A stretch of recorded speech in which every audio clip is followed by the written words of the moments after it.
আজ আমি আপনাদেরকে গরুর দুধ দিয়ে সন্দেশ বানিয়ে দেখাবো। আমার সন্দেশ বানানোর জন্য এখানে আমার যা যা লাগতেছে, এখানে আমি 1 লিটার গরুর দুধ নিয়েছি আর নিতেছি এখানে আমি চিনি নিয়েছি মেজারমেন্ট কাপে 2 কাপ। 1 লিটার গরুর দুধের সাথে 2 কাপ চিনি লাগবে সন্দেশটা বানানোর জন্য। এই জিনিসটা খেয়াল রাখতে হবে, যখনই আমরা 1 লিটার দুধ নেব তার সাথে মেজারমেন্ট কাপের 2 কাপ চিনি নিতে হবে, আর হাফ লিটার নিলে 1 কাপ নিলেই চলবে। তার আমার এখানে যা যা লাগতেছে, এখানে এলাচ গুঁড়া নিয়েছি, এলাচ গুঁড়া আমি 1 চামচ নিয়েছি। তাহলে দর্শক চলুন দেখে নিই কিভাবে আমরা গরুর দুধ দিয়ে সন্দেশ বানাবো। দর্শক, আমি চুলার মধ্যে একটা প্যান বসিয়ে আগে থেকেই দুধটা দিয়ে 15 থেকে 20 মিনিট চুলার মধ্যে দুধটাকে জাল দিয়ে নিয়েছি একটু শুকানোর জন্য দুধটা। আর এই যে ঘন হয়ে গিয়েছে, শুকিয়ে গিয়েছে। এখানে আমি 1 লিটার দুধ দিয়েছিলাম, এখানে প্রায় হাফ লিটারের মতো হয়ে গিয়েছে। এখন আমি এখানে যে এলাচ গুঁড়াটা রেখেছি সেটা দিয়ে দেব। দেওয়ার পর এটাকে ভালো করে মিক্স করে দেব। এখন আমি এখানে যে চিনিটা রেখেছি চিনিটা আস্তে আস্তে করে দিয়ে দেব। চিনিটা দিয়ে দিয়েছি। এখন আমি চুলার আঁচটা বাড়িয়ে দেব।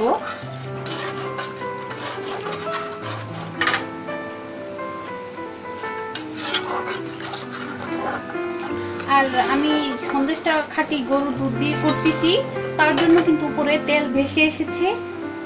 খাঁটি গরুর দুধ দিয়ে করলে সন্দেশটা খেতেও মজা হয়।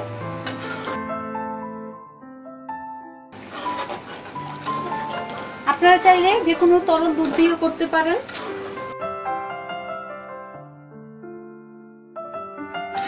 এরকম ভাবে আমি আস্তে আস্তে করে দুধটাকে আর একটু শুকিয়ে নেব। দর্শক, আমি কিন্তু এটাকে 10 থেকে 15 মিনিট চুলার আঁচ বাড়িয়ে দিয়ে এরকম নাড়াচাড়ার মধ্যেই রেখেছি। এখন আমি চুলার আঁচটা লোর চেয়ে একটু বেশি রেখেছি, কারণ এই পর্যায়ে এসে চুলার আঁচটা এরকমই রাখতে হবে। পিঠে সেটা কিন্তু উপরে চলে আসতে পারে, তার জন্য চুলার আঁচটা এরকম করে রাখতে হবে। আর একটা জিনিস খেয়াল রাখতে হবে, এখন যদি আমরা মিডিয়াম আঁচে না রাখি এটাকে, তাহলে কিন্তু ফুলাতে যদি চাল দিই তাহলে কিন্তু দুধটা পুড়ে কালো হয়ে যাবে, তখন কিন্তু সন্দেশটা দেখতে সুন্দর লাগবে না। তার জন্য এরকম ভাবে মিডিয়াম আঁচে রাখতে হবে। আর এখানে যে দুধটা দিয়েছি, দুধ চিনি এগুলো কিন্তু বেশ ঘন হয়ে গিয়েছে, একটু খেয়াল করলেই দেখতে পারবেন। এই যে এরকম ভাবে আস্তে আস্তে করে আমি নাড়াচাড়ার মধ্যে রাখবো। দর্শক, আমি কিন্তু বারবার একটা কথাই বলতেছি, যখন আমরা সন্দেশটা বানাবো তখন কিন্তু একদম নাড়াচাড়া বন্ধ রাখা যাবে না, একটু ধৈর্য নিয়ে বানাতে হবে। এখানে কিন্তু বেশ ঘন হয়ে গিয়েছে দুধটা, আমি এটাকে আরো শুকিয়ে নেব। দর্শক, আমি সন্দেশের জন্য যে দুধটা নিয়েছিলাম সেটা কিন্তু একদম দেখতে ক্ষীরের মতো হয়ে গিয়েছে। আমি কিন্তু এখন চুলার আঁচটা একদম লো রেখে কিন্তু আস্তে আস্তে করে এটাকে নাড়াচাড়া দিতেছি। আর এটা অনেক জমে গিয়েছে। দর্শক, সন্দেশের জন্য এটা পারফেক্ট হয়ে গিয়েছে।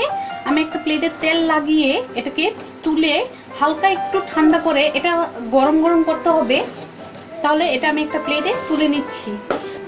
দর্শক, এখানে আমি একটা ছাঁচ নিয়েছি, যেহেতু সন্দেশ বানাবো বলেছি, তার মধ্যে আমি তেল লাগিয়ে আর হাতেও একটু তেল লাগিয়ে নিয়েছি। এখন এটা কিন্তু গরম গরম থাকতে থাকতেই করতে হবে। ছাঁচ নিয়েছি, ছাঁচের মধ্যে আমি সন্দেশের জন্য যে দুধটা নিয়েছিলাম সেটা নিয়ে এরকম চেপে চেপে দিয়েছি। এই যে এখন আস্তে করে এটাকে উঠাতে হবে। এই যে উঠে গিয়েছে। আমি আরেকটা করে দেখিয়ে দিচ্ছি। খুব সাবধানে এটা করতে হবে। কেউ যদি চান এটা গরম গরম বরফির শেপও দিতে পারেন।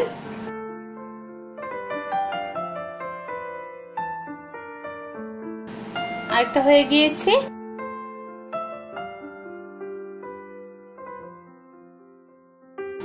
আর সন্দেশটা কিন্তু গরম গরমই বানাতে হবে। এই যে আরেকটা হয়ে গিয়েছে। দর্শক আমি আর যেগুলো আছে সেগুলো সবগুলো এরকম ভাবে করে নেব।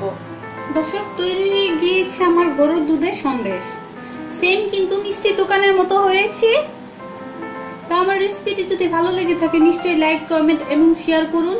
আর আমার পরবর্তী রেসিপির জন্য আমার চ্যানেলটি অবশ্যই সাবস্ক্রাইব করুন। আজকে এই পর্যন্তই, আল্লাহ হাফেজ।